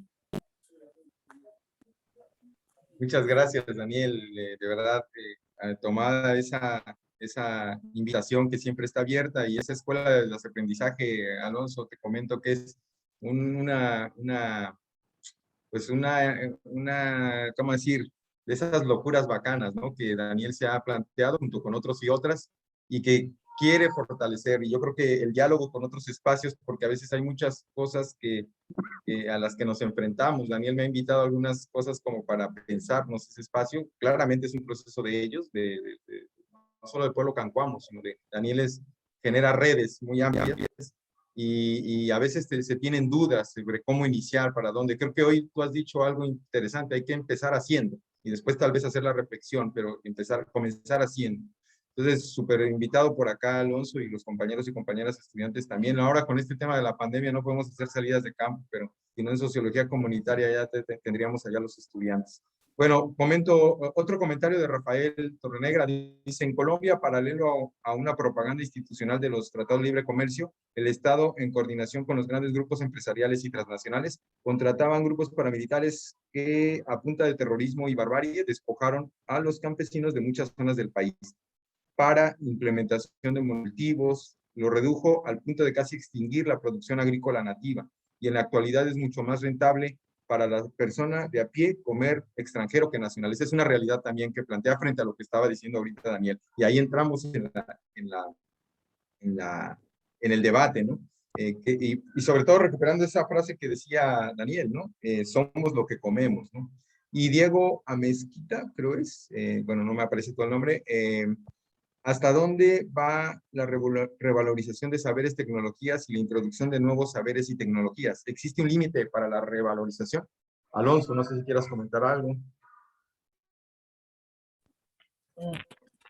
Muy interesante los comentarios sobre la realidad colombiano, y pues sí, no, la historia importa y eso es lo que muchas veces acá también normalmente decimos es, o al menos por eso también yo puedo ratificar parte de la agroecología. La agroecología no es una receta y no es digamos, una serie de principios insustituibles o que tienes que creer o digamos, una especie de iglesia, sino más bien es justamente tratar de adecuar ciertos, no sé, lineamientos, ciertos pensamientos, ciertas filosofías, o sea, cierta disposición al contexto particular en donde uno trabaja. Entonces, no hay forma de establecer una receta, un plan general, o sea, plan general nacional, sino decir, en todo caso, se tiene que adecuar a la realidad con quienes trabajamos, a la realidad de los sujetos, a la realidad ambiental, a la realidad agrícola, a la realidad de los suelos. Entonces, digamos, como que eso podría decir. Y en términos de la pregunta de Daniel, de Diego, perdón, de Diego, hay un límite para eso. Yo diría, se me ocurre una frase de los zapatistas, bueno, acá del Ejército Zapatista de Liberación Nacional, que está en el sur del país, que en todo caso dice si sirve al colectivo, es bienvenido. Si no sirve, digamos, se desecha. Lo que quieren decir los compañeros con esa frase, en todo caso, es que me parece que esa revalorización no tiene que ser romántica, ¿no? Porque muchas veces se cae también en la romantización de los saberes, de las cosmovisiones, y un poco, o sea, yo diría que la punta de lanza es si eso sirve al pueblo, sirve al colectivo, sirve a la realidad particular en la que está, sino también es una forma de construir, digamos, una idealización de los pueblos, y que ahora se ve por parte de ciertos discursos, o acá en México se ve por parte de ciertos discursos, esa idealización del campo, esa idealización de los pueblos, esa idealización de otras alternativas en la producción agrícola. Entonces, el surgimiento de esos nuevos discursos también para nosotros se nos hace problemático, se nos hace peligroso, pero creo que lo único que puede decir si sirve o no es la realidad misma, es la funcionalidad o la propia apropiación para los saberes y los sujetos campesinos que están en una realidad concreta. Eso diría. Listo, gracias, Alonso. Creo que sí, es muy importante lo que acabas de mencionar. Ana Garizabalo plantea realmente la relación entre el campesino y el gobierno es precaria, no tiene en cuenta la importancia del desarrollo campesino y esto trae consecuencias que estarían afectando a las condiciones de vida y de subsistencia. Creo que retomando un poco también lo que decía el compañero Daniel, es, bueno, sí, el gobierno tiene mucho que ver y tiene una responsabilidad, ¿no? Por ahí, ahora en Sociología Comunitaria estamos revisando un texto sobre la diferencia que hay entre lo común, lo comunitario, los bienes comunes y lo público, ¿no? Claramente el Estado, representado a través de los distintos gobiernos, pues tiene una responsabilidad con los ciudadanos y ciudadanas, incluidos, y hay que reconocer que muy recientemente en Colombia, lo mismo que en México, yo creo que en toda América Latina se ha reconocido como ciudadanos y ciudadanas a los pueblos indígenas, afrodescendientes, ¿no? Y inclusive en Colombia ni siquiera a la figura campesina, ¿sí? Como identidad propia también. Pero también es cierto lo otro que mencionaba el compañero Daniel, hay que plantear también algunas alternativas construidas desde los propios procesos. No podemos estar esperando todo de los gobiernos y del Estado. Claramente exigir, ¿no? Ahí hay que lograr empatar las exigencias sobre lo público, pero también construir bienes comunes, ¿no? Volver a lo común, ¿no? Durante siglos, la humanidad ha funcionado a partir de los bienes comunes y este discurso de la modernidad individualista pues ha generado que nosotros caigamos también seducidas en estas prácticas. Entonces yo creo que hay que recuperar ambas, ¿no? No estoy diciendo que no hay que exigir al Estado, pero también hay que empezar a construir de manera autogestiva, de manera autonómica, la recuperación de nuestros bienes comunes. Daniel, que quisieras comentar algo sobre esto que comenta Ana Garizabal, igual para ir cerrando ya. No sé. Bueno, cuando yo digo que no hay que esperar tanto del Estado, no le estoy quitando la responsabilidad de que cumpla con su misión, con su función misional, que es atender a todos los ciudadanos. Lo digo por un problema que nos pasaba mucho allá en esta zona. En todas las 5 comunidades era que estábamos construyendo y siempre había el paisano que nos decía, oiga, y el jornal nos van a pagar, el gobierno aquí siempre nos los paga. Yo en última le dije, bueno, pues yo al final del proyecto les pagaré todos sus jornales, pero eso sí, vengo con la cosecha y así que estoy preso estoy. Porque si ustedes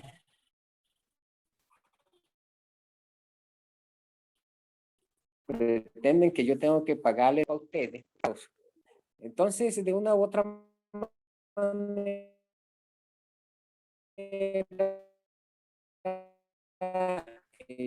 el gobierno ha creado una cultura perversa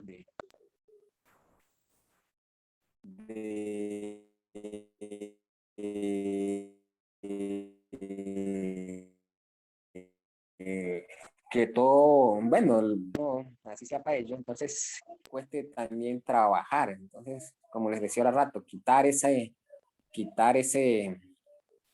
modelo de trabajo utilizado por el gobierno es complicado. Y además, una cosa que yo veía por allá arriba, y que eso también es producto de que el gobierno no le preguntaba a los guayú. En el tiempo de Juan Manuel Santos, en su programa de casas gratis, hicieron muchas casas allá. pero yo digo que el 80% de las casas están cogidas de bodega, porque esas casas las hicieron para no vivir, porque solamente en esa zona se les ocurre hacer unas casas con unas ventanas de 1 metro por 1 metro, y una puerta de 1 metro, totalmente cerradas hasta arriba, o sea que uno ahí, meterse ahí uno en la noche, pues es meterse en un baño sauna. Y entonces uno veía que si se le hubiera las paredes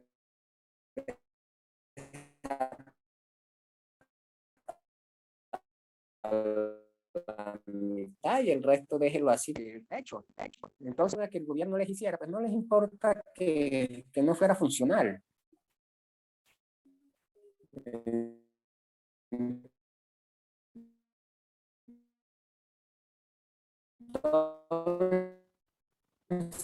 Entonces, yo insisto y siempre, el derecho que uno tenga o mendigar que los gobiernos de turno pues bajen la mano para dignarse a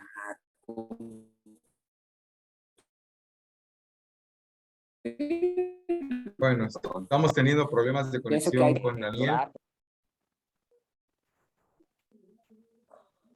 pero creo que se ha entendido un tanto lo que ha mencionado, ¿no? O sea, un tanto de la disposición del Estado y que tampoco se niega a las exigencias que debemos de tener todos y todas, pero que también, un poco también lo que mencionaba el compañero Alonso, ¿no? El tema del paternalismo que se ha creado, yo creo que como de manera también de control social y político desde México hasta la Patagonia, ¿no?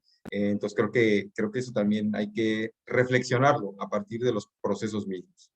Bueno, yo les agradezco de verdad tanto al compañero Alonso Gutiérrez Navarro y a Daniel Maestre su disposición y el compartir con esta universidad, con los estudiantes, las estudiantes de la Universidad Popular del Cesar, con algunos compañeros docentes que también se encuentran conectadas,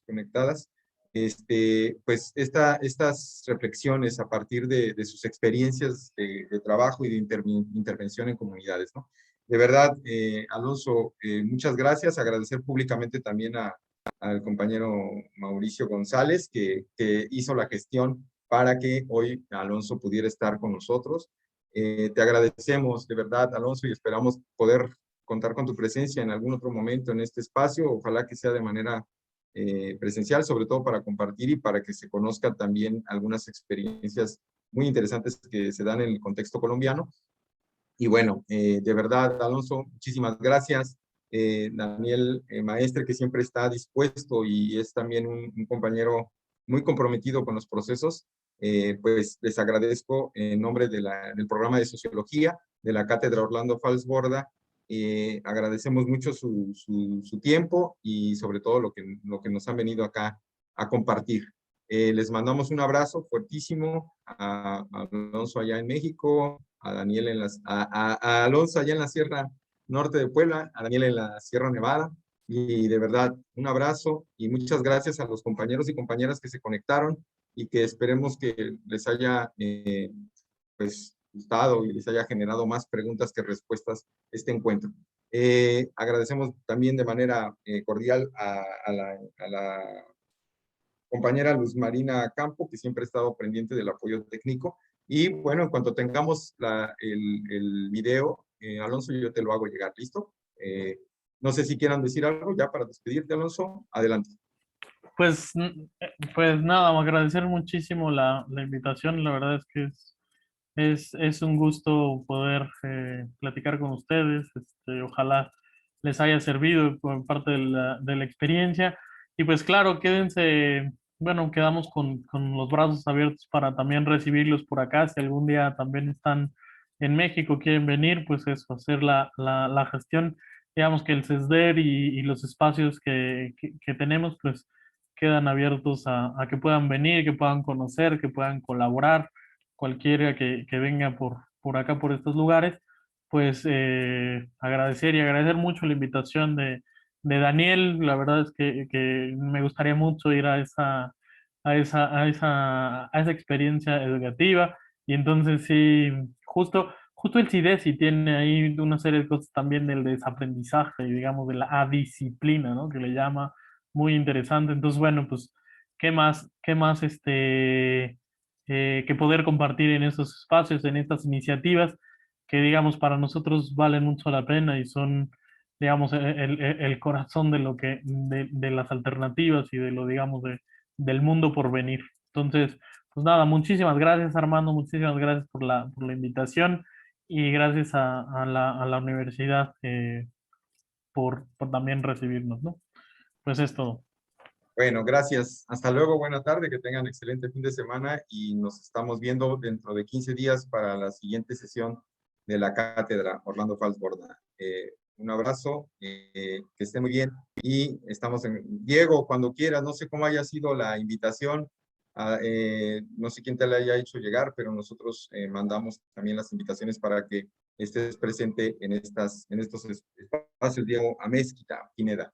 Bueno, un abrazo y nos vemos. Muchas gracias nuevamente. Agradecemos a la compañera Luz Marina Campo y bueno, nos vemos. Gracias, Alonso. Un abrazo. Podemos dejar de grabar ya ahora, querida Luz Marina.